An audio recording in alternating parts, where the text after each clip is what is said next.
여러분 반갑습니다. 여러분의 멘탈 전도사 천만세입니다.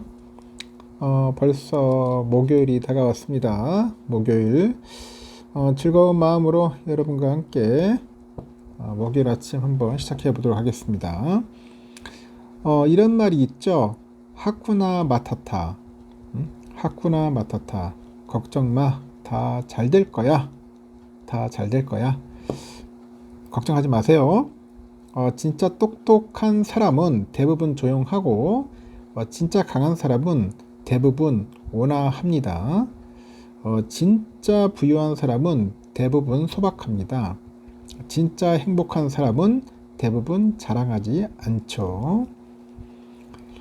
진짜 가치는 굳이 드러낼 필요가 없습니다. 인정받지 않아도 이미 진짜이기 때문에요. 진짜 가진 사람일수록 굳이 자신을 증명하려 들지 않고 남과 자신을 비교하지도 않아요. 남이 행복해 보인다고 해서 나 자신을 불쌍하게 만들지는 마십시오. 남의 삶이 내 삶의 기준이 되는 순간 행복은 사라지는 법입니다. 다른 사람의 삶을 훔쳐보면서 내 삶을 평가하지 말고 다른 사람의 속도를 신경 쓰며 조급해 하지도 마십시오. 나에게는 나만의 삶 그리고 나만의 속도가 있다는 걸 기억을 하셔야 돼요. 어제의 나에게 도전하고 오늘의 나에게 감사하고 내일의 나에게 기대를 걸어보세요.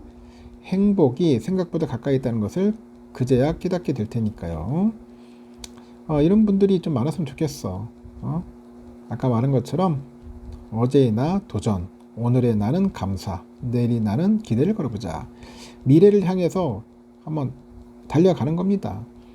근데 보면은 대부분 참 뭔가 과거에 사로잡혀 있고 왜 남과 자꾸 비교를 하는지 모르겠어. 제 아는 지인분이나 아는 찐팬분 중에 보면은 그런 분이 있더라고. 자꾸 비교를 하더라고. 남과 비교를 하고 남은 어떻게 해서 돈을 많이 벌었으니까 그게 부럽다. 자기 자신은 초라하다. 남 부러워해서 뭐 할 거예요? 남이 많이 벌든지 말든지 주식을 많이 갖고 있든지 말든지 그게 뭐가 중요해. 비교하는 삶은 자기의 그 자신을 망가뜨리는 겁니다. 멘탈 관리 안 돼요. 절대 그렇게 생각할 필요도 없고 그런 마음 가질 필요도 없습니다. 나다운 삶을 살면 되는 거예요. 하여튼 여러분 꼭 그렇게 하셨으면 좋겠습니다. 또 아주 흥미로운 이야기가 있네요. 보니까 하이닉스 미국 그 주식 예탁 증서죠. ADR. 이 ADR의 나스닥 상장 일정이 다음 달 10일로 잠정 결정이 됐습니다. 하이닉스는 24일 이사회 결의를 거쳐가지고 ADR 상장 관련 사항을 공시하고 증권신고서를 한국거래소에 제출할 예정이라고 하는데 이 미국에서도 현지 시장 개장에 맞춰서 미국 증권거래위원회 SEC죠. 등록 신고서를 제출할 계획입니다. 이번 ADR은 내달 10일 미국 나스닥 시장의 상장 및 거래 개시를 목표로 하고 있고 증권신고서에 기재된 잠정 일정에 따르면 내달 6일 증권신고서 효력이 발생을 해요. 이후 SK하이닉스는 투자 설명회를 제출하고 본격적인 공모 절차를 시작하게 되더라. 그래서 다음 달 6일에 ADR 기관 투자자를 대상으로 해서 수요 예측 절차를 개시합니다. 이를 바탕으로 해가지고 한 10일에 미국 시간은 9일인 것 같아요. 공모 가격 확정하고 주간사랑 인수 계약을 체결하는 것이 목표 일정인데 이 기간에 하이닉스는 미국과 유럽, 아시아 등 글로벌 기관 투자자를 대상으로 약간 로드쇼를 할 것이다. 로드쇼를 진행할 예정이라고 합니다. 모든 준비를 마친 ADR은 10일에 나스닥에 공식 상장이 돼서 거래가 시작되고 14일 공모대금이 납입될 예정입니다. 그리고 그 SEC의 상장 심사는 아직 진행 중인데 공시된 일정은 증권신고서 효력 발생을 전제로 한 잠정 일정인데 한미 양국 감독기관의 승인 일정 등에 따라서 변동 가능성이 있다. 그리고 SEC 심사는 한국과 미국에서 증권신고서 그 효력이 발생할 경우에는 완료된 것으로 볼 수 있다고 하이닉스는 설명을 합니다. 확정된 ADR 상장 시점은 발행 조건이 결정된 다음 영업일이 되더라. 그래서 이번 상장을 위해서 하이닉스는 전체 발행 주식의 약 2.5%, 최대 1,779만 주를 신주로 발행할 계획이네요. 이는 이사의 전일 종가 기준 약 45조 4,500억이네요. 그리고 하이닉스에선 정확한 발행 주식 수는 시장 상황 및 수요 예측 결과에 따라 결정될 예정이라고 합니다. 결정될 예정이다. 이번 상장으로 조달되는 자금은 용인반도체 클러스터 1기 팹, 그리고 청주 PNT7 어드밴스드 패키징 팹과 기계장치 등 건설 및 시설 투자 자금으로 활용될 계획이라고 합니다. 앞서 하이닉스는 지난 3월 25일 ADR 상장을 위해서 공모 등록 신청서를 SEC에 제출했다고 밝히고 본격적인 나스닥 상장 절차에 돌입을 했다. 그리고 하이닉스는 이번 상장을 계기로 기업 가치를 재평가받는 동시에 신규 유입된 자금으로 반도체 설비 투자에 박차를 가할 수 있을 것으로 기대를 하고 이와 함께 연내 구체적인 주주환원 방안을 발표하기 위해서 시장과 소통을 강화할 계획이라고 하니까 참고하시면 좋을 것 같습니다. 아주 특이한 분이 또 이야기를 하던데 사진 보니까 꼭 인형 같은 분이던데 이 세계적인 가치 투자자 모니시 파브라이 이 파브라이라는 사람이 삼성과 하이닉스의 독점적 가치가 높다고 투자 가치를 높게 평가를 하네요. 어느 인터넷 채널인데 보니까 워렌 버핏과 7억짜리 점심을 먹으면서 얻은 보물 한 가지라는 제목으로 파브라이 펀드 대표인 이 파브라이하고 진행된 인터뷰 영상을 한번 봤어요. 이 파브라이는 워렌 버핏의 가치 투자 철학에 영향을 받아서 한 14억 달러의 자산을 운용하는 세계적인 펀드 매니저라고 합니다.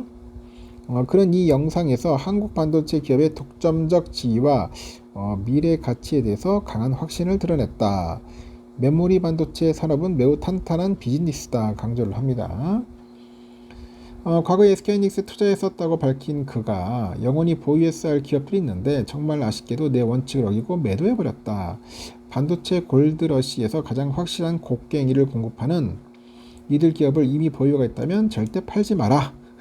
그런 이야기를 하는데 이 파브라이가 두 기업을 이토록 높게 평가한 이유는 메모리 반도체 산업의 강력한 진입 장벽 때문이고 그는 과거 메모리 시장은 치열한 치킨 게임 구조였는데 현재는 삼성, 하이닉스 그리고 마이크론은 단 3곳만 남았다. 네 번째 기업이 이 시장에 진입하는 건 이제 불가능에 가깝다 주장을 합니다. 그리고 마이크론 관계자에게 새로운 경쟁자가 이 시장에 진입하려면 수많은 특허 장벽, 핵심 엔지니어 확보, 경영진 영입 등의 문제가 있고 복잡한 미세 공정 등으로 인해서 새로운 반도체 공장 하나를 짓는 데만 최소 10년에서 20년이 걸릴 거다. 이런 내용을 덧붙이면서 하여튼 들었다고 하면서 이야기를 합니다.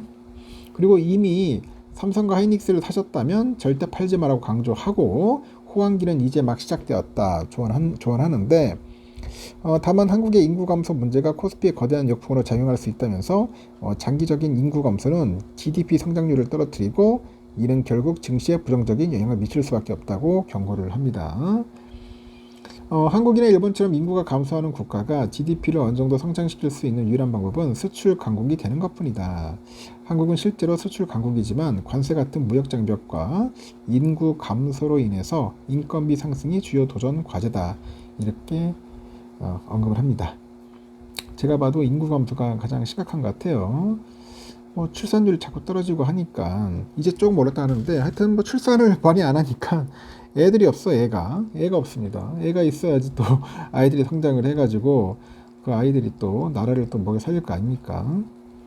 지금 기성세대에 너무 많아. 기성세대 노인네들이 너무 많아가지고 우리 젊은 아이들이 굉장히 힘들 거예요. 지금 자꾸 수명은 길어지고 연금 관련된 이야기도 한때 시끄러웠는데 하여튼 저는 그래요. 이제 기성세대들이 잘해야 돼. 이 꼰대 마인드 갖다 버리고 우리 젊고 잘하는 아이들을 위해서 좀 더 힘이 되어줘야 하는데 이상하게 보면은 나이만 먹으면은 이상하게 꼰대가 되고 쓸데없는 아집과 그런 나쁜 그런 게 있어. 습관이 있는 것 같아. 응? 하여튼 참 그래요. 저는 그래서 저도 나이 먹었지만은 참 노인들이 문제라고 생각합니다. 저는 요즘 보면 노인들이 문제야. 응? 반성해야 돼요. 반성해야 합니다. 요즘 애들 얼마나 고생 많이 합니까? 공부한다고 고생하고 뭐한다고 고생하고 참 힘들어요. 먹고 살기. 하여튼 자라는 꿈나무들 위해서 우리 기성세대들 나이 든 사람들이 좀 더 양보하고 그들에게 좀 힘이 되어줘야 하지 않겠나 하는 생각이 듭니다. 갑자기 그런 생각이 드네요.